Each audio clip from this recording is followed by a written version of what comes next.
muchachos, muy buenas tardes. Hoy venimos a la lección inaugural de la cátedra Miguel Roberto Telles. Este es un espacio que abre el instituto en donde a partir de las distintas ideas presentadas por los invitados se pretende crear una reflexión en torno a los distintos saberes, como también un espacio de formación que pueda orientar la futura vida universitaria de todos ustedes. Generalmente en la cátedra habíamos traído egresados que hablaban pues sobre sus distintas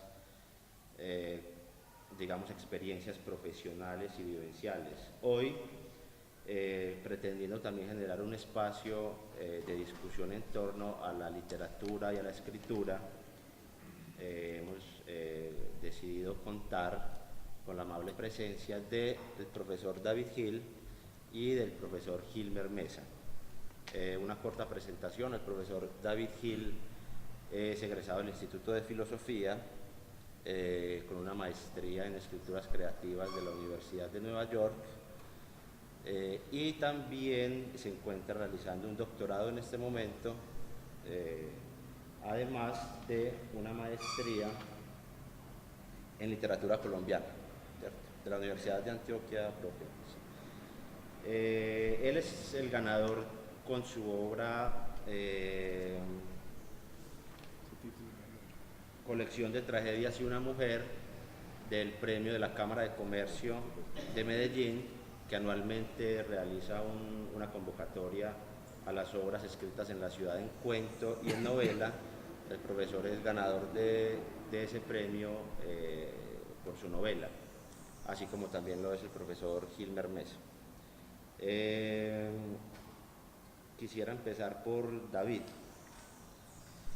David, ¿por qué no nos hablas un poco de tu experiencia como docente, como escritor, y también de tu obra que se vio merecida pues de este premio de la Cámara de Comercio? Bueno, buenos días. Mi experiencia como docente empezó casualmente en un colegio. Fui profesor durante un año de español y filosofía y fue un año muy rico en experiencias de toda índole, y de ahí saqué uno de los capítulos de la novela, de hecho. Supongo que muchos de ustedes escribirán un diario en secreto o tendrán un cuaderno de apuntes así. Yo también lo tenía cuando era muchacho y era una especie, eran como poemas, pero muy malos todos. Después yo intenté seguir escribiendo, entré a la universidad y ya en la universidad tuve un ejercicio serio de escritura, de lectura y escritura. Y hace 10 años conseguí esta beca para la Universidad de Nueva York y fue allá donde pude empezar a escribir un proyecto serio por primera vez, bajo la dirección de Antonio Muñoz Molina, que es un escritor español, que es muy importante. Y bueno, y ese proyecto lo terminé hace 2 años, 2 años, y lo mandé a la Cámara de Comercio y se ganó el premio. Después, un premio en el que sucedía a Gilmer. Es más, cuando yo recién había enviado mi novela al premio de la Cámara, acababa de leer la novela de Gilmer, que me produjo un impacto extraordinario. Es una novela importantísima. Y bueno, resulté ganador de la siguiente edición del premio. Después Random House se interesó en la novela, la editaron y bueno, hoy aquí estoy. Sí, ¿por qué no nos hablas un poco, David, de esa novela? ¿Cuáles fueron las fuentes? Primero hablemos de la experiencia, ¿cierto?, antes de hablar de las influencias literarias que hayan podido, digamos, marcar el derrotero de tu escritura.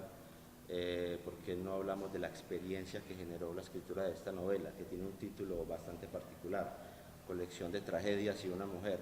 ¿Cuáles son las tragedias y cuál es la mujer? El título es un juego de palabras, y es además un guiño a la literatura barroca del siglo XVII español. cuando uno lee Don Quijote de la Mancha o cuando lee Lazarillo de Tormes, se da cuenta que los títulos de las obras literarias de esa época eran títulos muy largos y muy sugestivos. Esta novela es la historia de un profesor de filosofía universitario que se mete con una de sus estudiantes. Y resulta que ese estudiante tiene un novio, y el novio es un trabajador de la mafia. Y a este profesor de filosofía pues lo amenazan de muerte por haber hecho eso. Sí.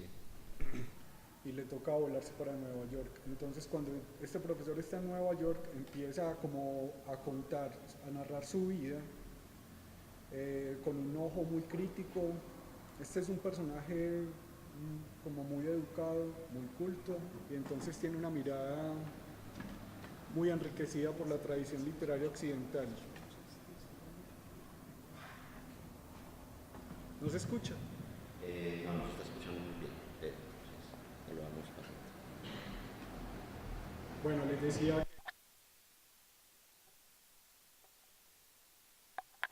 y entonces en Estados Unidos empieza a escribir lo que inicialmente es una carta y termina siendo como un repaso de su vida, pero cuando hace ese repaso de su vida hace también un recuento de la historia de Occidente, de la historia de la filosofía occidental y también de la historia de Colombia. Y hace también, es muy pretencioso este narrador, porque también hace una disección de la sociología, pues de la sociedad antioqueña y de la sociedad colombiana.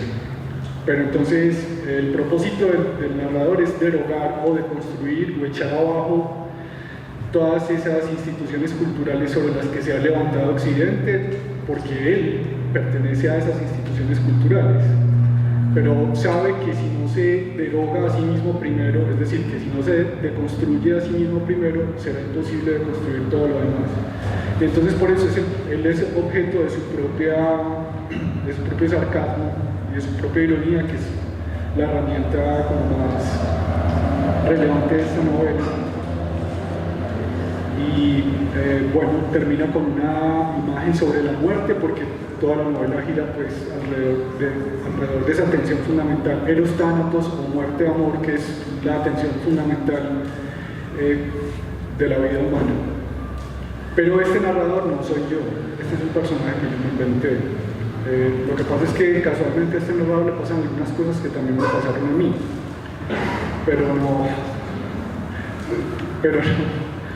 no soy yo, ni a mí me amenazaron tampoco, hubo algunas personas preocupadas por eso, pero nunca me amenazó nadie, ni tampoco existen los personajes. O sea que podemos hablar de una deconstrucción, de un intento de construcción del mundo occidental en primera persona en el exilio. Sí, porque esta primera persona es un producto de esa cultura occidental. Y es porque es un profesor de filosofía muy bien educado, entonces, y muy culto. Entonces él sabe que si quiere deconstruir esa cultura occidental, tiene que deconstruirse primero a sí mismo. Y él es el principal objetivo de su humor. Él tiene un humor muy negro, muy cáustico, casi no con la palabra. Entonces, una vez que se ha atacado a sí mismo, entonces ya se siente con la libertad y la autoridad moral para atacar la institución en la que estudió, que él también estudió filosofía, y para atacar todas las instituciones culturales de Occidente.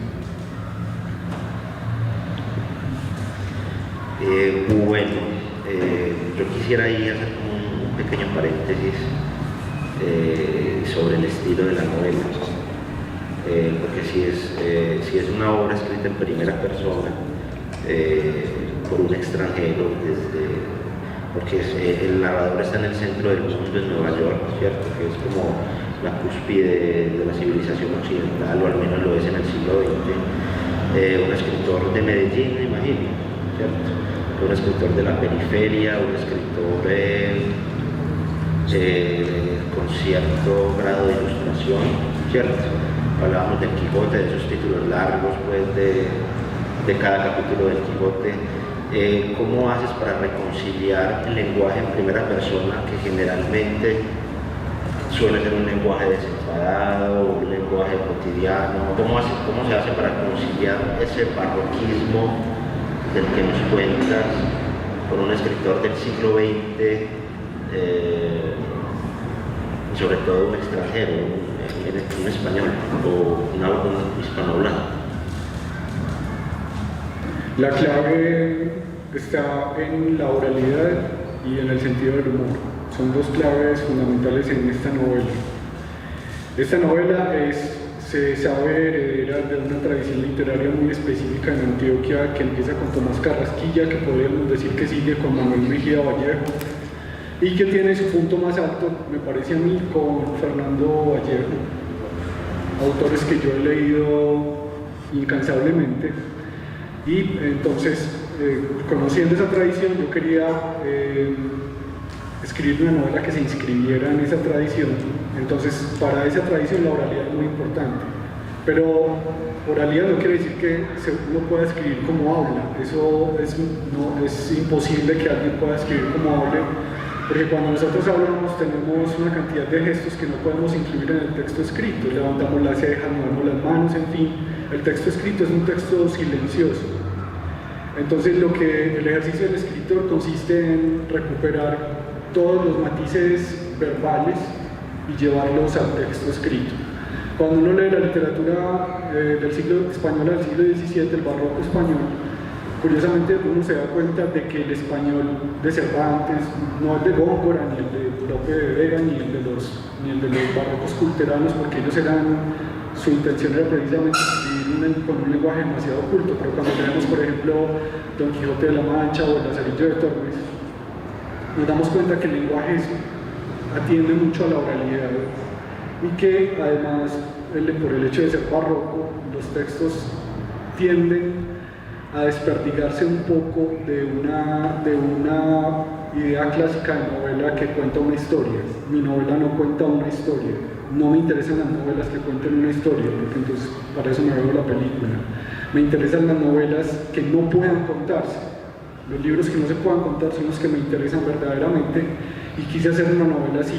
Entonces, intentando incluir todos estos elementos que conozco de la tradición literaria, los atravesé con un sentido del humor, con un cierto sentido del humor, y salió este narrador que es un poco cínico y que es también como una especie de mezcla entre un Casanova, es como un Casanova perdedor, es como un Casanova al que nada le sale bien. Entonces llegué a este personaje que tiene muy buen sentido del humor, repito, y con ese sentido del humor mira la tragedia en la que para él se ha convertido el mundo en el que le tocó vivir. O sea, que podríamos decir que tu obra está inscrita en cierta continuidad oral de la literatura antioqueña que inicia con Tomás Carrasquilla. Sí.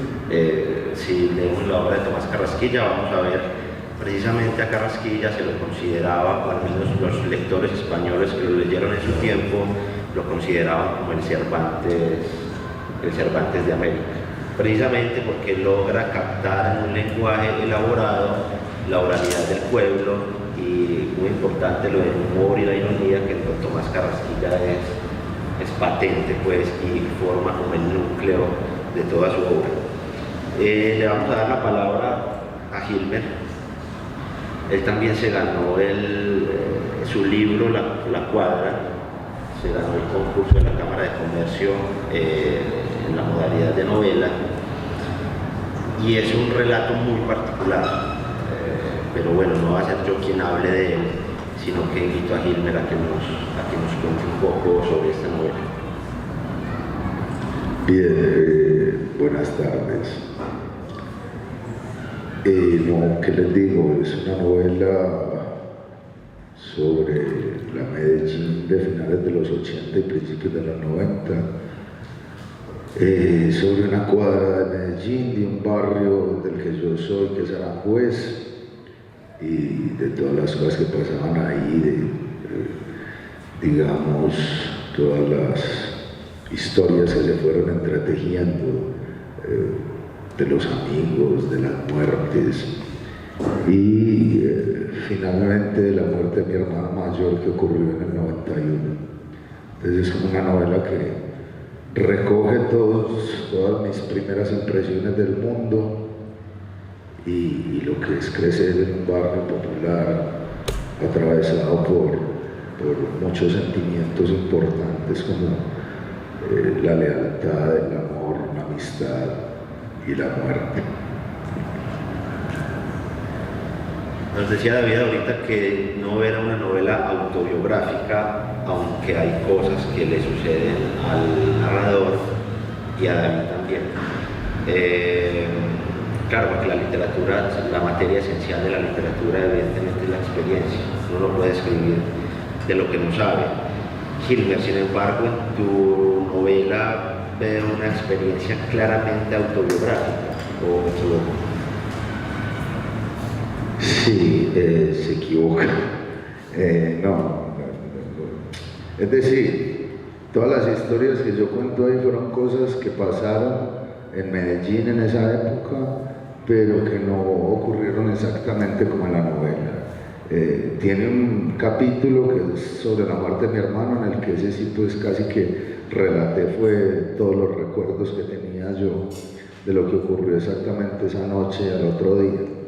Pero el resto no, yo incluso pongo a convivir ahí personajes que eran de combos distintos y los meto a todos en el mismo combo. Y tiene otra cosa, yo realmente, aunque algunos de esos personajes sí existieron, no existieron como son en la novela, y además yo tenía muy poquita información de ellos. Entonces, en algún momento, ya estando grande, me habían dicho, ve, ¿no te acordás de tal man? Ese man mató al otro. Y esa era toda la información que yo tenía. Entonces, a partir de eso, yo construí cómo dos amigos tan cercanos terminan matando el uno al otro. Entonces, realmente, por ejemplo, en ese capítulo puse fue todo lo que yo siento por el barrio, lo que yo siento por la música, lo que yo siento por la amistad, y digamos que ahí fue. Y me ocurre una cosa parecida a la que ocurre con la novela de David, y es que yo en algún momento decidí si iba a hacer esa novela en primera o en tercera persona. Y me terminé decidiendo que lo iba a hacer en primera persona porque era también una manera como de uno hacerse cargo de las vainas que se cuentan ahí. Hacerme cargo como ciudadano de a pie, del Medellín, como cualquiera de ustedes. Y eso se ha prestado para que mucha gente crea que yo soy el protagonista también de eso. Entonces confunde muchas veces el narrador con el autor. Y es bien particular. Eso ha suscitado un montón de vainas, de que muchas amigas me sienten a decirme, por ejemplo, venga, ¿en serio usted sí hizo eso? Y así una vez un periodista me preguntó también que yo como me había salido del AMPA, ¿cierto? Entonces, pues básicamente no entrando. Y así, ¿no? Y un director de cine italiano, yo te conté, que me invitó a comer y un man ahí, no me acuerdo, que iba a hacer como una película para las comunas y me dio, ¿para qué? Mera comida. Y uno pegado se hace matar. Entonces, fui, bueno, tan comí, y yo veía que el man me miraba, y yo, ya había pasado como una hora y media, y yo, pues, ¿qué quiere? Hasta que no me aguanté, le dije, bueno, y, marica, ¿en qué te sirve? Me dice que no, yo quiero que me des tu testimonio. Bueno, más allá de la similitud de las dos novelas que están escritas en primera persona y que parten pues, de vivencias personales de los dos autores, me parece que ambas están atravesadas porque hay un punto, digamos, nuclear en la composición de las dos, y es la violencia, al menos en el caso de David, el personaje resulta exilándose por una situación pues, que tiene que ver con la violencia de Medellín, y en el caso más específico de Hilmer, pues narra pues, todas estas peripecias y tragedias de los barrios de Medellín. Ahí les quiero hacer una pregunta antes de seguir pues, con otras cosillas que quiero que discutamos, y es si ustedes creen que el arte o la literatura en Medellín, al menos un arte que quiera seguir, como decía ahorita, cierta tradición de testimonio, cierta tradición oral, tiene que estar necesariamente atravesada o no puede prescindir de hablar de la violencia. la violencia que vivimos y que seguimos viviendo. ¿Ustedes creen que es posible un arte sin violencia o que necesariamente la violencia en cualquier manifestación literaria de la ciudad ha de estar presente? Yo de una obra de arte espero que me incomode, que me remueva, que no espero que me complazca. Yo no, del arte no espero complacencia. Lo que pasa es que a veces confundimos el gusto con la complacencia. Una obra de arte yo espero que sea compleja, que me ponga, que cambie mi modo de ver el mundo, no que reafirme mi modo de ver el mundo. No me interesa que me den la razón, me interesa que me cuestionen. Y en ese sentido me interesa también la literatura, la obra de arte literaria me interesa compleja, me interesa que ponga en crisis ciertas ideas que tienen como una apariencia de virtud. Por ejemplo, todos sabemos que para decirlo más claramente, hay que coger a los personajes que hicieron la violencia y llevarlos a la obra de arte y ahí desfigurarlos y llevarlos a extremos que el lector no se espera. Yo no creo que debamos olvidar lo que pasó, yo creo que lo que pasó es parte sustancial de Medellín, que nosotros somos eso, que la violencia, si uno basta revisar, y de Medellín, también de Colombia, basta revisar la historia de Colombia y nada más el siglo XIX tuvo poco más de 11 guerras civiles para cerrar con la guerra de los 1000 días. No entiendo por qué nos piden que no escribamos sobre la violencia a los escritores. Yo creo que nuestro deber es coger esa violencia y escribir sobre ella, pero con inteligencia. ¿Cuál es el problema? Que cuando sale una producción como Sin Tetas No Hay Paraíso, que entiendo que ya va como no sé qué temporada, pues que les ha rendido mucho, uno se da cuenta que están explotando ahí, se las puso, se las quitó de todo, ya esa explotación superó. Desde luego que ahí no estamos ante una obra de arte, desde luego que ahí estamos en un pasatiempo para distraer una tarde de aburrimiento. Una novela es una cosa completamente distinta. Yo no estoy diciendo que sea mejor la novela que la telenovela, estoy diciendo que son producciones culturales distintas, que además van para públicos distintos. Yo no soy consumidor de televisión, yo soy consumidor de libros y por eso de un libro espero que me remueva y que me cambie el modo de ver el mundo, no que me haga sentir bien. No me interesa la literatura que me hace sentir bien y por eso es que no me interesa la literatura de autoayuda tampoco, porque no me interesa sentirme bien, me interesa sentirme mal. Y yo creo que la violencia está ahí como una materia prima novelable para que con ella hagamos obras de arte que nos obliguen a mirar de un modo distinto y sobre todo que nos obliguen a mirar lo que somos, esa historia que somos. Yo creo que no es que podamos escribir, yo creo que debemos escribir sobre la violencia, que es un tema imprescindible en la literatura de hoy, sobre todo ahora que han pasado 20 años, 30 años de todo lo que pasa es que ustedes están muy jovencitos y no les tocó de frente el asunto, pero Medellín tuvo una época en la que era ese año de 1991, yo no sabía que era el año de la muerte de tu hermano. Ese año fue el que tuvo el pico de muertes en Medellín, de aproximadamente mataban 20 personas diarias. Es una cifra escandalosa. ¿Cómo vamos a ocultar eso? ¿Y por qué? Bueno, la verdad yo voy muy por esa onda. Yo diría que no solo en la literatura, yo creo que el arte está hecho sobre todo para consolarnos, para preguntarnos, para confrontarnos. Es decir, yo no creo en el arte feliz. Es decir, es que si todos tuviéramos una vida tan feliz que uno no dedica a escribir novelas y no a vivir.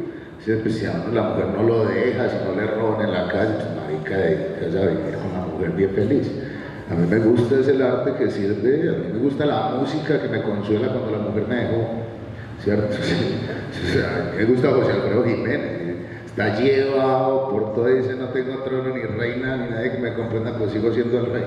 Eso sí es parado.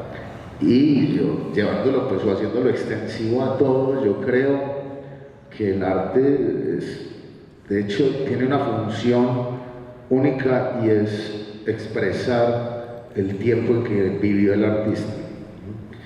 Y entonces, si nosotros somos habitantes de esta ciudad de finales del siglo XX y principios del siglo XXI, es imposible que pretendamos hacer alguna obra de arte que no tenga que ver con la violencia, básicamente porque todos nuestros días son violentos y porque este país es violento, porque es el único país del mundo en que hay una rama en la sociología que se llama la violentología, y tenemos sociólogos especializados en estudiar la violencia, que son violentólogos. Es decir, eso ya es gravísimo, eso es casi que la violencia es un ethos colombiano. Entonces, pues obvio, tenemos que hablar siempre de ella, y yo, obvio, también lo que dice David es lo más claro que se pueda decir sobre eso. No hay que tomarla como la han tomado ciertos productos de entretenimiento, que es como desde la truculencia, ¿cierto? Y entre más truculenta sea la vaina, mejor. No, yo creo que hay que hacer un análisis a profundidad de esa violencia que nos mantiene siempre unidos con una forma incluso contradictoria de afecto, porque cualquier forma de violencia también es una forma de comunicación, la peor de todas, pero es una forma de comunicación. Entonces, ¿por qué nosotros empezamos a comunicarnos de esa manera y no por las vías, digamos, más naturales, más orgánicas incluso, sino de una manera hasta latrabiliarias? Entonces, yo creo que obviamente no solo la literatura, como dije ahorita, sino todo el arte que se produzca en Colombia hoy en día tiene que hablar de eso, porque es lo que tenemos alrededor. Y sí, es más, yo sí creo que hay gente que lo que quiere es borrar eso. Gracias, Gilbert. ¿Puedo agregar algo sobre eso? Claro. Yo quisiera poner un ejemplo del tema del que estamos hablando, que sucede en mi novela. Pues, qué vergüenza que me esté dando todo, pero me parece, porque también creo que no. Por ejemplo, en mi novela sucede lo siguiente: a un profesor de filosofía lo amenaza un sicario del narcotráfico y el profesor de filosofía se tiene que ir. Pero cuando uno lee la novela se da cuenta de que el profesor de filosofía, no puede haber nada más indefenso, más inofensivo que un profesor de filosofía, nada. Nada más inofensivo que un profesor de filosofía. Será más un gato en porcelana. Pero en la novela el profesor de filosofía le gana la guerra al sicario. Y eso solamente se puede conseguir en la literatura. La literatura es un instrumento que nos sirve para precisamente desquitarnos, sin obviar la violencia, pero tampoco tratándola complacientemente, masturbatoriamente, sino que nos sirve precisamente para poner en crisis esa historia nuestra que es violenta de modos creativos. Entonces, en la novela de Hitler, por ejemplo, también está narrada por un superviviente de esa guerra.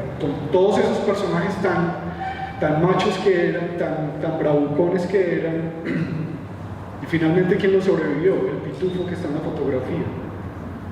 Entonces, la obra de arte sirve precisamente también para que nos desquitemos de esa especie de arquetipos que tenemos de nuestra niñez y juventud, y que hacían terror horrible las noches, porque yo recuerdo que cuando uno estaba muchacho y que sonara el teléfono a las 12 de la noche, todos preguntaban quién se murió. Bueno, hay una escena en la novela de Hilmer que es la escena clave de la novela, donde suena la puerta tarde en la noche. Bueno, hay una cosa que, para acabar de completar, eso es lo malo de poner a los escritores a hablar de que nunca paran. Sí, pilla. Yo creo que lo teso de la escritura, lo más teso en todo, y creo que en eso David también debe estar de acuerdo, es que es un espacio de libertad. Es un verdadero espacio de libertad. Ahí las cosas pasan como a usted le da la gana que pasen. Y eso no pasa sino ahí. En la vida no. Todos ustedes lo saben, y si no lo saben, se van a enterar, ¿cierto? En la vida las cosas no pasan como uno quiera, pero en la literatura sí. Y no puede haber ningún otro espacio mejor de libertad que ese. Entonces, eso ya es una ventaja.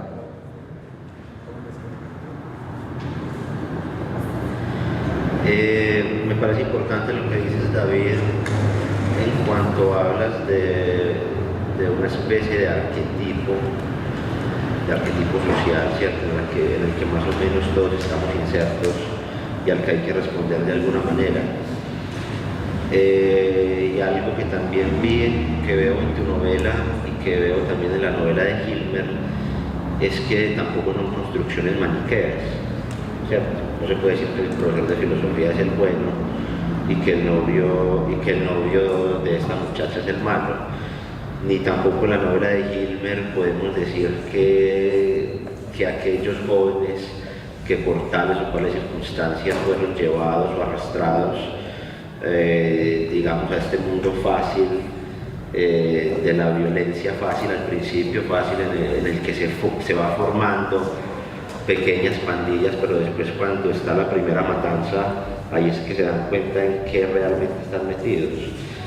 Entonces me parece interesante resaltar que en los dos no hay un mundo maniqueo, no hay un mundo de buenos y malos, que el profesor de filosofía tiene que para hacer una deconstrucción del mundo se tiene que deconstruir a sí mismo, tiene que deconstruir unos valores aprendidos en la periferia de Medellín, en Medellín como periferia, ¿cierto? Y que en el mundo de Hilmer los muchachos llegan ahí quizá a veces sin saber cómo llegan. La pregunta ahora va para Hilmer. Hilmer, ¿nos puedes hablar un poco de la cuadra, de quiénes eran esos muchachos, de por qué terminaron ahí, de si tenían otra salida aparte de las armas? Vi que la música, por ejemplo, era muy importante en tu novela. Bien, vea, primero es que no solo en las novelas de nosotros dos, yo creo que en la vida no hay buenos y malos. Todo siempre amerita otra mirada distinta. Yo creo que de hecho es una visión muy judeocristiana que es muy difícil quitarnos de encima, de estar catalogando todo entre buenos y malos, entre blancos y negros, y ese manicaísmo absurdo, porque si usted mira bien todos somos más bien grises y de hecho con diferentes tonos de gris, porque la vida es así. Uno a veces, piénsenlo ustedes mismos, uno a veces se sorprende haciendo las peores mezquindades del mundo y después uno dice, pero yo por qué carajos terminé haciendo esto. Y a veces también surgen momentos de absoluta bondad que uno tampoco sabe dónde o a qué responde.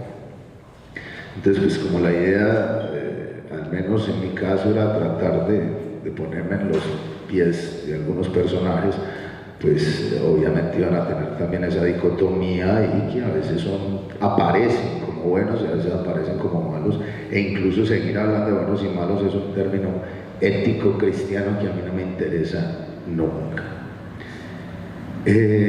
Con respecto a lo otro que preguntas, ¿por qué terminan esos muchachos ahí? Yo creo que hay muchas circunstancias.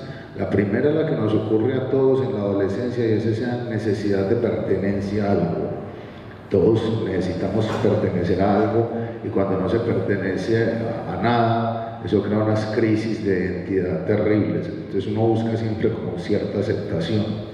Ahora, hay ciertos barrios en Medellín, por ejemplo, en esa época, que nunca tuvieron una visión del Estado, no existían. El Estado siempre ha gobernado para la gente de la Alpujarra para allá. Entonces, los barrios populares eran muy, digamos, nunca les dieron como ninguna visión. Y llegan ciertos personajes oscuros de nuestra historia a brindarles lo que nunca han tenido de cuenta de un Estado que los abandonó y pues los seduce, porque además no tenían otras posibilidades. Entonces los seduce desde, yo creo que lo más fundamental, hoy en día se habla mucho que fue por la plata y no sé qué, pero yo creo que más que la plata, que obvio seducía y se necesitaba, era porque les dieron un lugar en el mundo, ser alguien dentro del ecosistema barrial, ser alguien para los semejantes, tener un punto de valía entre los semejantes, que si hubieran tenido otra oportunidad y otras posibilidades, yo creo que nunca se hubiera dado. Por eso a mí me parecía interesantísimo todas estas iniciativas de ahora de las escuelas de música y tal, porque si usted es un capo tocando la guitarra o tocando el piano, usted ya va a lograr que los focos estén encima de usted por otro tipo de cosas. pero nosotros y en esos barrios los pelados no tenían nada de eso. Yo, por ejemplo, quizás el instrumento más doméstico que existe, que es la guitarra, yo conocí una guitarra de verdad cuando tenía 16 años. Antes nunca la había visto así cerquita. No había posibilidades ni de deporte ni de nada. Entonces, digamos, el epítome de lo que uno podía aspirar era todo lo que eso representaba. Yo creo que eso tiene mucho que ver con esa vaina, ese reflejo también a lo que uno aspira. Yo, por ejemplo, que jugué basquetbol y llegué ya a jugar como a cierto nivel, cuando entré a la selección Antioquia, me acuerdo de una cosa, tenía unos 15 años y pillaba pelados de mi edad como de 16 llegando en carro y yo decía, marica, estos manes son bandidos. Y después me di cuenta que no, sino que yo no tenía sino en el radar que solo los bandidos de 16 años son los que pueden tener carro. Entonces, es decir, es una cerrazón muy tesa a la que estaban sometidos ciertos muchachos y pues se volvieron el caldo de cultivo para ser seducidos por toda una maquinaria tesa que vino.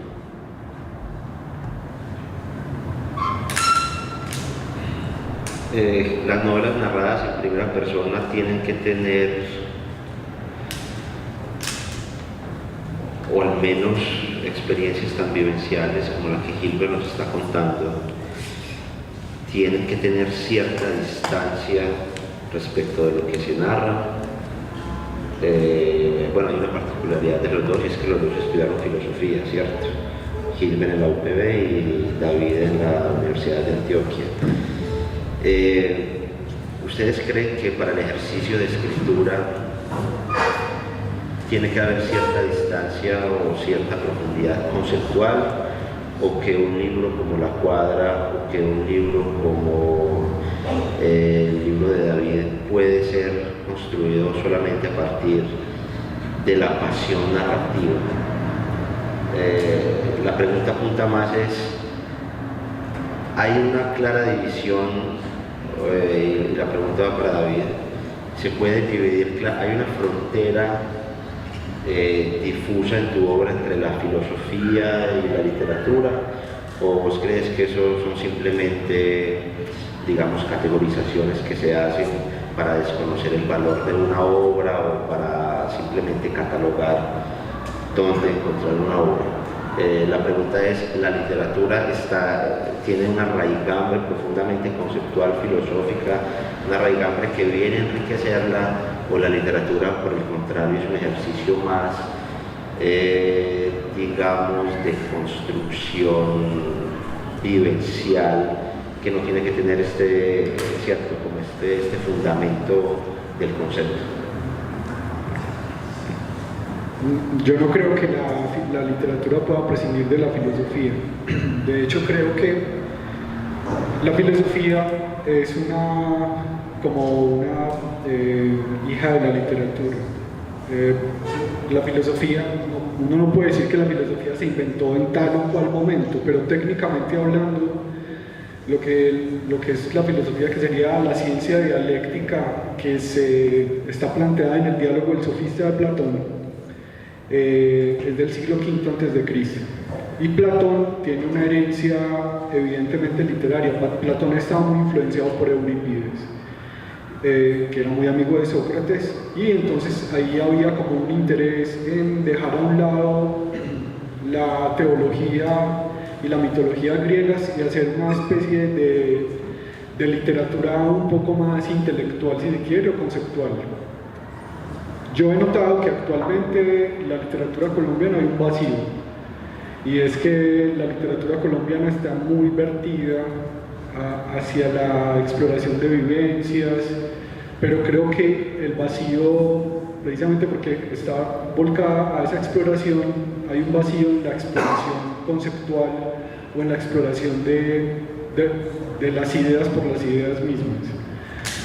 Mi novela está construida a partir de ambas cosas, puesto que yo estudio filosofía, no puedo prescindir de mi formación. No solamente no puedo prescindir de mi formación, sino que mi formación misma me permitió hacerme escritor. No hubiera podido hacerlo si no hubiera estudiado filosofía, porque fue allá en el instituto donde me hice lector y escritor. Pero además me interesa explorar las ideas por las ideas mismas. Y creo que en la literatura contemporánea mundial hay varios personajes, hay varios autores que están explorando ese mundo conceptual e intelectual. En este momento se me ocurre un autor francés que se llama Michel Houellebecq y que digamos que en el panorama es de una importancia notable, y sus novelas normalmente están divididas en la exploración intelectual y la de las vivencias.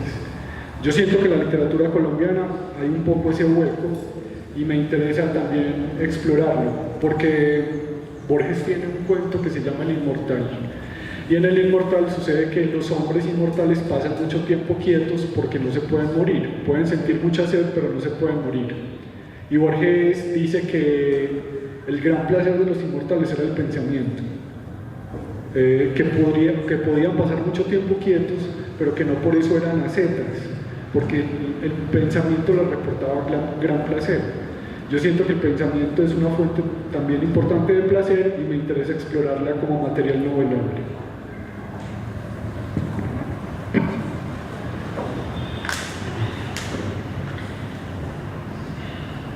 Quisiera ahora como indagar, ya que estamos con muchachos que quizá algunos tengan pretensiones literarias o que quieran escribir, digamos, no profesionalmente, pero sí, digamos, ejercer un conocimiento de sí a través de la escritura. Que esa es una pregunta ya un poco más íntima, más de lo cotidiano. ¿Cómo escriben ustedes? ¿Tienen un horario fijo? ¿Empiezan con una idea? ¿Saben hacia dónde van? ¿O más bien empiezan a escribir y que el mismo hilo de la historia los lleve a donde tenga que llevar? ¿Cómo es este proceso de la creación de una historia? Evidentemente tenemos pues dos casos particulares, dos historias particulares que tienen un sustento propio en la experiencia cotidiana, pero ¿cómo se lleva esta experiencia a la letra? ¿Cómo se lleva esta experiencia que si no es narrada queda la página en blanco? ¿Cómo se va llenando esa página? ¿Hay alguna disciplina? ¿Hay algún método? Bueno, pues la verdad yo, más que método y tal, yo lo único que sí creo y tengo siempre es una disciplina así férrea, y es la de que tengo que escribir todos los días. La vaina es que como, y además pues para que sepan, si alguno está pensando en escribir es lo último en Guarachas, pero no van a vivir de eso. Se van a pasársela muy bien y trae otras recompensas muy bacanas, pero económicas no. Entonces uno tiene que trabajar tieso y parejo en otras vainas, en el caso de nosotros dando clase. Entonces yo lo único que sé es que diario tengo que escribir, ya en el horario que pueda.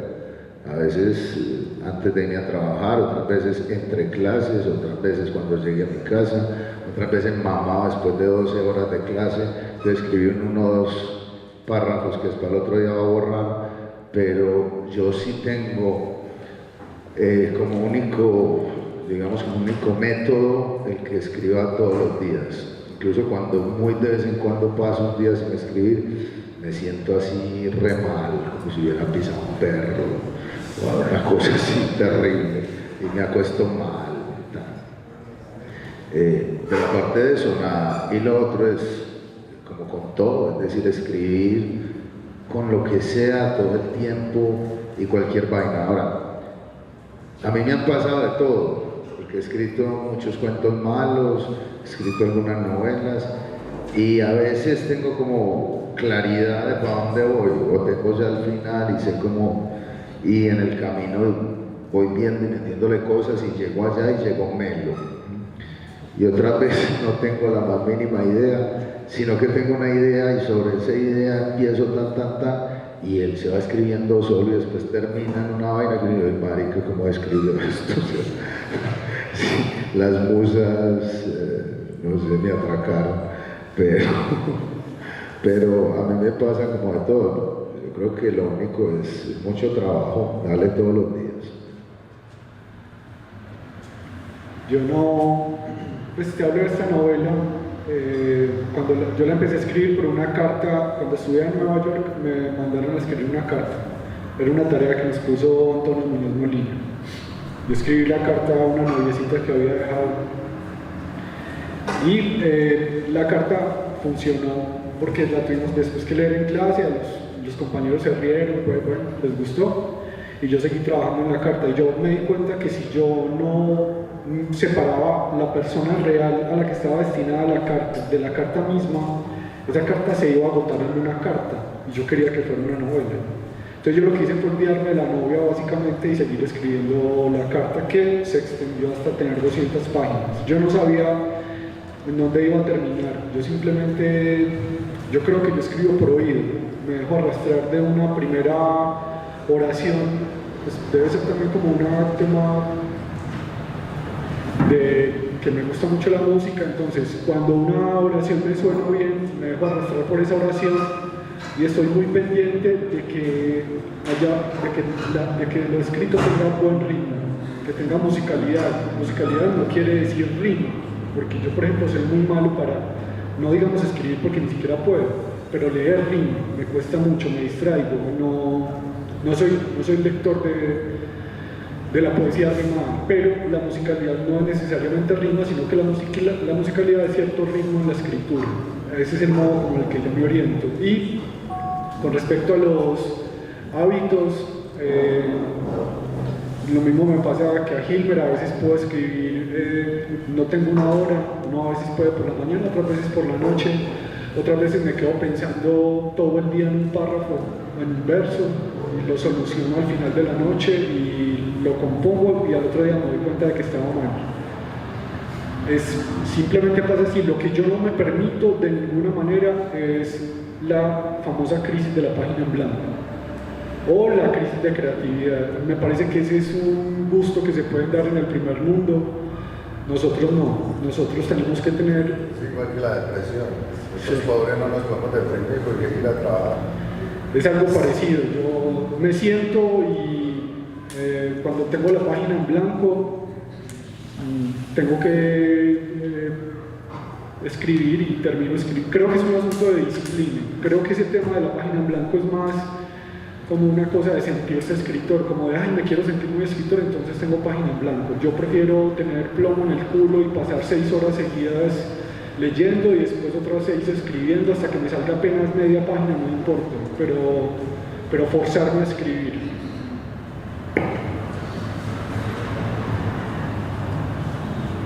En particular lo que dice sobre la escucha, ¿cierto? Como el escritor como un testigo oidor que va escuchando y que a partir de la escucha es que puede hablar. Los dos creo que nos da como un derrotero que es la disciplina.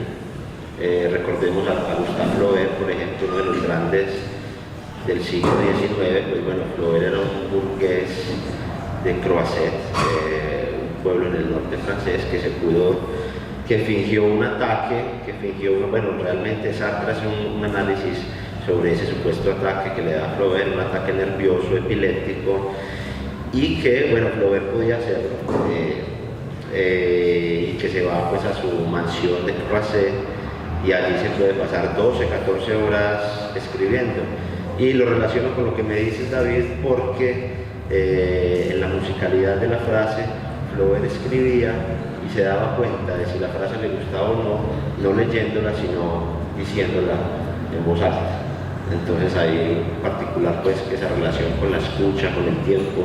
Incluso creo que hay un tema, yo creo que tiene que ver directamente con la lectura. A nosotros nos da pereza leer o la lectura está asociada a la pereza, pero es porque nos da pereza escuchar. Leer es una forma muy sofisticada de escuchar. Cuando uno lee se tiene que quedar callado para escuchar pensamientos de otros. Nosotros preferimos hablar que escuchar y por eso no nos gusta leer. En el fondo porque también tenemos un temor horrible a escuchar nuestros propios pensamientos o a escucharnos a nosotros mismos. Pero desde luego no se entiende un escritor si no hay lector. Para escribir hay que ser primero un lector consumado, porque la escritura es una forma de lectura también. En la medida en que es silencioso, es un trabajo silencioso, no es un trabajo glamuroso, no hay mucha acción, hay que estar mucho tiempo sentado, hay que releer muchas veces el mismo párrafo. Yo mi novela la releí, bueno, ¿cuántas veces puede releer uno la novela antes de mandarla al editor? Entonces es un trabajo silencioso, de estar callado, sentado mucho tiempo, como leer. Ya que tocamos el tema de la lectura, algo que insinué al principio de la charla era quiénes o qué autores habían estado presentes, porque bueno, un escritor, como dices David, es ante todo un lector. Un buen escritor debe saber leer y hay ciertas voces que le llegan más que otras. En el caso de Hilmer, digamos qué voces literarias, o no solamente literarias, porque quien escucha no solamente escucha en la lectura, también escucha a los amigos, también escucha la música que le gusta. Quedémonos con la idea del oidor. ¿Quiénes son los que te hablan más de cerca, Hilmer, y que influyen más directamente tu manera y lo que cuentas? Bien, vea, yo llegué tarde a los libros, realmente. Yo había pasado por otras cosas antes, estudié otra vaina antes y tal, y yo ya empecé a leer como en serio para los 19 o 20 años. Y bien, me gustaban cosas, Cortázar, cosas que me parecían chéveritas, pero a mí me explotó la cabeza cuando leí a Juan Rulfo. Con Rulfo ya sí, la cosa que como que empecé a pensar que yo quería hacer algo así. Después tuve otra gran influencia, de hecho hice la tesis del pregrado en él, que fue con Ernesto Sábato. Esas 3 novelas de él fueron muy importantes. Y el otro que yo creo que es uno de los 2 o 3 más grandes escritores de Colombia es don Mario Escobar Velázquez, sobre todo en una novela que se llama Cuando pasa el ánima sola. A mí eso me cambió todo. Sin embargo, yo, aunque haya llegado tarde a los libros, sí tenía como un bagaje de historias en la cabeza que me di cuenta después, cuando ya empecé a leer en serio y a intentar hacer algo de literatura, que yo quería era llegar a esas historias que había escuchado en la salsa y específicamente en Rubén Blades. Entonces yo creo que quizás la más grande de todas las influencias literarias que yo tengo es Rubén Blades, ¿cierto? Sobre todo en la construcción de personajes, en esos 2 trabajos del Maestra Vida que cuentan la historia de una familia, desde que empiezan hasta la 3ª generación, cuando los matan a todos.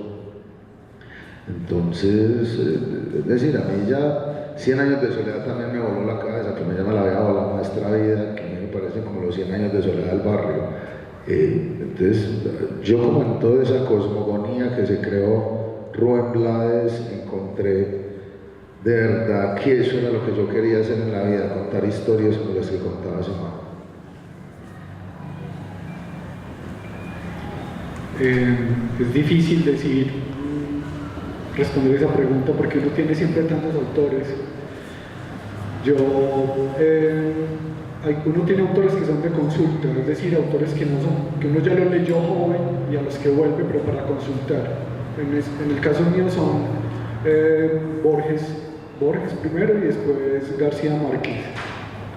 Para esta novela viene de un periodo en el que estuve leyendo intensamente a Fernando Vallejo, y también hay una presencia de esa prosa musical y como arrebatada de él.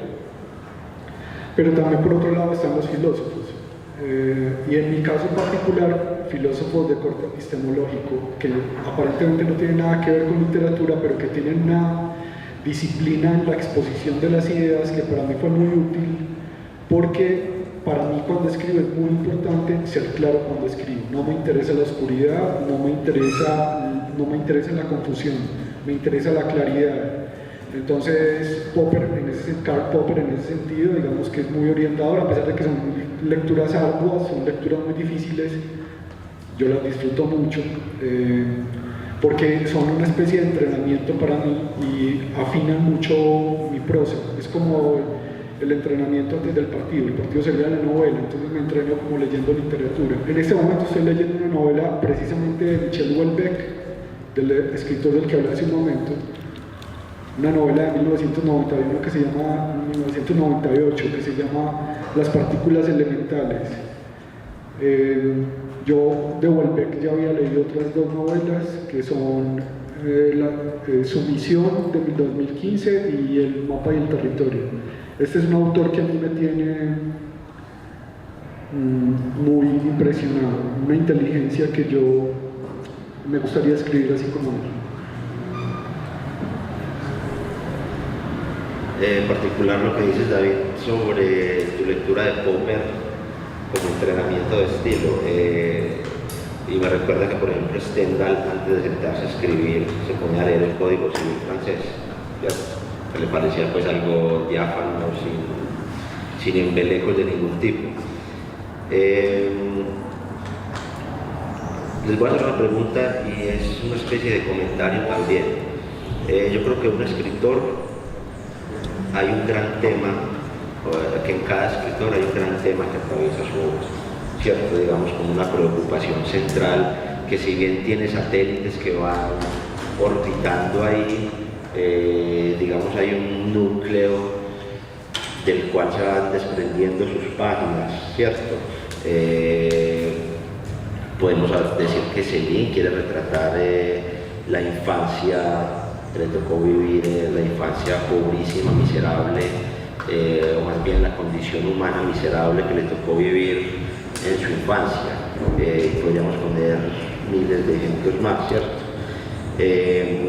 ¿Ustedes creen que el escritor tiene un solo tema en el cual van orbitando sus preocupaciones? Y si es así, hay una preocupación central en su escritura, hay algo que transversaliza sus escritos. Pues en mi caso yo creo que el tema que siempre me ha preocupado y tal es el tema del mal, en todas sus formas, desde el mal grande, observable, de ciertos personajes monstruosos, hasta el mal cotidiano del que trata mal a la mujer, a los hijos, el que habla mal del vecino, en fin, es decir, el mal en todas sus presentaciones. Pero como tema literario, es decir, es que no hay temas. O sea, ahorita yo creo que los griegos ya pusieron como los temas sobre la mesa de los que hay que hablar siempre: el amor, la muerte, la amistad, ¿cierto? Y lo que faltaba por hacer Shakespeare lo hizo. Entonces yo creo que ya ahora es como la manera en como uno aborda esos temas que siempre son los temas universales, los que nos han preocupado desde siempre. Yo no podría decir que una novela mía es única y exclusivamente sobre este tema, sino como sobre la condición humana, que cada vez me impresiona más y quiero pues indagar más a profundidad cada una de las cosas que uno mismo va sintiendo. Yo tampoco tengo un tema, pero no sé si lo haya. Cuando uno lee Don Quijote de la Mancha es difícil decir sobre qué se trata Don Quijote de la Mancha. Por eso es que es tan difícil hacer de Don Quijote una película, porque pues, ¿cuál es el tema central de Don Quijote? No tiene un tema central, tiene muchos. Yo tengo... Inclusive es la transformación del texto, pues, como la invención de la novela misma. No, yo tengo impresiones, me dejo arrastrar por caprichos intelectuales casi que instantáneos, me gusta explorarlos, me interesan los pensamientos intrusivos, es decir, me interesan esas ideas que parecen marginales y que uno no debería pensar. Me interesa explorar, me interesa el margen en muchos sentidos. No me interesa la exploración de la virtud ni tampoco de lo bueno. No me interesan esas cosas. No me interesa la literatura que pretende blanquear una sociedad o una familia, me interesa más bien la literatura que quiere mostrar esos, como iluminar esos rincones oscuros que tenemos todos los seres humanos. Eso me interesa. En la novela de Hilmer nos encontramos con anécdotas, de hecho hay un par de anécdotas, bueno, de anécdotas, ¿no? Digamos, el relato toca temas, digamos, poco idóneos para almas sensibles, ¿cierto? Porque muchas veces la narración se torna desgarradora, tanto por el estilo pues, de Hilmer como también por la temática tratada, ¿cierto? Hay unas escenas pues bastante con un potencial violento hasta desgarrador. Ustedes como escritores, ahorita hablábamos de la condición de Medellín, de la condición de Colombia, de una condición violenta que no podemos obviar, ya sea bueno, nuestra generación o la generación de ustedes que la vivió más de cerca, y los estudiantes que nos acompañan hoy, que son vástagos directos de esa violencia, ¿cierto? No es que en una generación se vayan a borrar las miles de muertes que hubo en la ciudad, o no en una generación se va a borrar la ideología que pudo permear las mentes de los que vivieron en esta ciudad. Y a lo que apunto es que cómo se puede responder a la violencia a través del arte, porque veo que la obra de ustedes puede ser catalogada como una especie de resistencia, como una especie de barrera que trata de decir no a un statu quo. Ahorita tú decías, David, que al poder había que desenmascararlo, incluso ridiculizándolo, ¿cierto? Como una especie de técnica del desperfecto del Valle Inclán, que para mostrar algo monstruoso lo vuelve aún más monstruoso. ¿Ustedes creen que el arte puede ser un arma efectiva, pues metafóricamente, puede ser un arma efectiva contra lo que nos toca vivir? Puede ser una forma de denuncia, puede ser una forma de toma de conciencia, y si lo es, ¿qué derroteros ha de seguir el arte, o qué nos espera, qué podemos esperar del arte como forma de resistencia? Yo quiero poner un caso particular. Mi novela no creo que pueda inscribirse en la literatura de la violencia de Medellín. No me parece que pertenezca, aunque toque la violencia, no está inscrita ahí. Creo que la de Hilmer sí. Y es importante porque yo creo que la literatura de la violencia, antes de la publicación de La Cuadra, estaba en declive. Y había caído en unas producciones, no solamente televisivas, sino también literarias, que yo no disfrutaba, que no me satisfacían. Pues cuando leí La Cuadra sentí que la literatura de la violencia, que a mí me parece que con Hilmer y yo en esto no estaba muy de acuerdo, pero que con La Virgen de los Sicarios había llegado a un punto muy importante. De ahí en adelante Rosario Tijeras me parece que es una novela que no es una novela que tiene el nivel de La Virgen de los Sicarios, ni tampoco el nivel de La Cuadra. Hay otra novela que yo no he leído, pero que pertenece a otra edición, pero tiene un nombre más largo que el de mi propia novela, entonces no me acuerdo. Y creo que con La Cuadra esa literatura de la violencia alcanzó el nivel en el que había quedado en 1999 con La Virgen de los Sicarios, y siempre me pregunto por qué. Y yo creo que la respuesta es, no he olvidado tu pregunta, estoy intentando llegar a ella.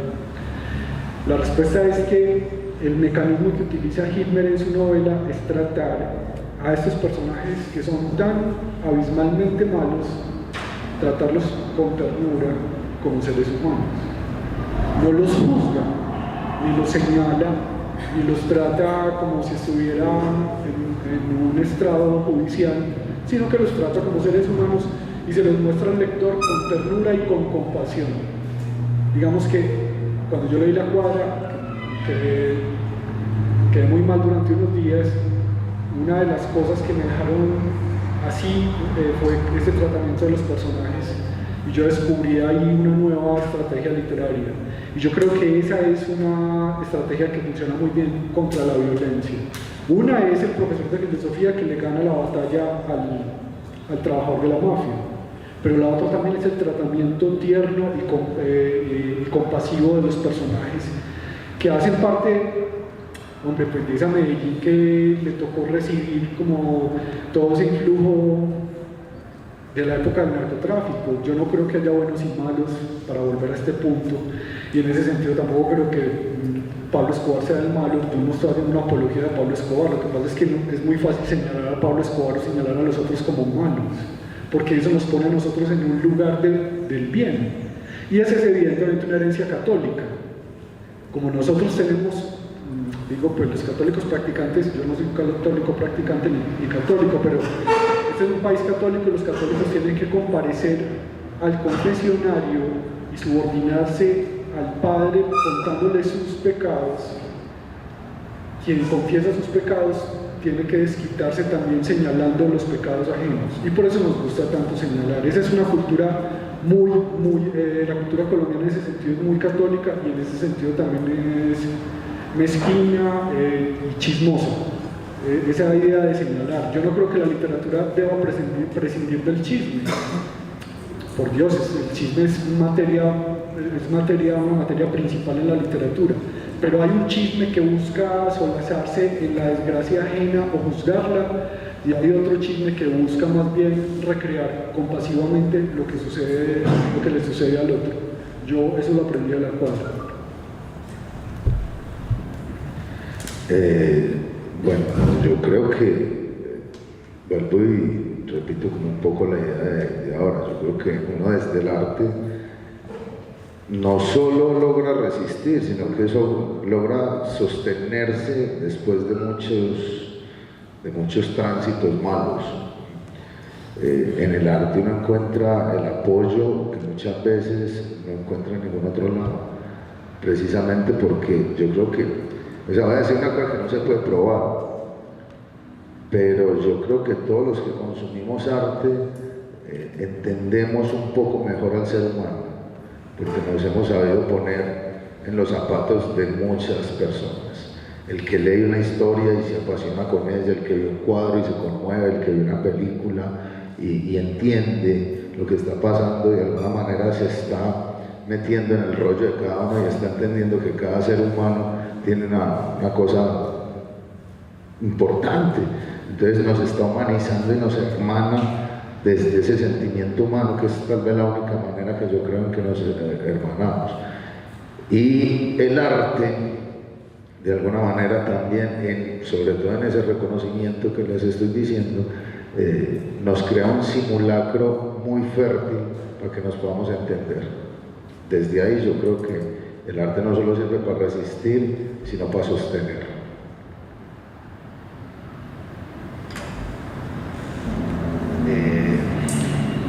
Bueno, yo creo que ha sido una charla bastante prolífica la que hemos tenido.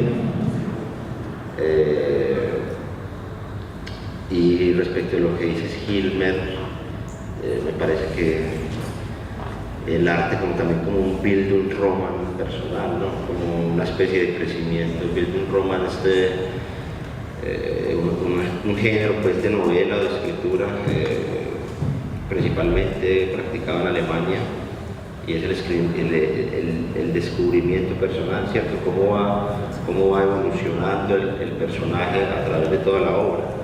Me parece que lo que plantean es como el arte como una especie de crecimiento personal, de autodescubrimiento, que es precisamente a lo que llega el Bildungsroman, muchas veces no, o a lo que llega la tragedia, ¿cierto?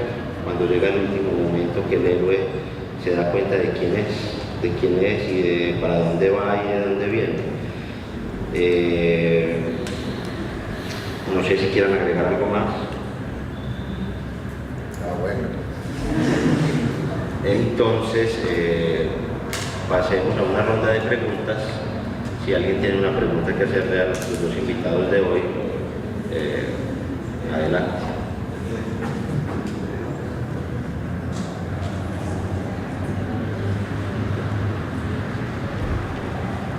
Bueno, muchas gracias. y nos queda agradecerles al Centro de Estudios por haber organizado esta cátedra y sobre todo agradecerle a nuestros dos invitados.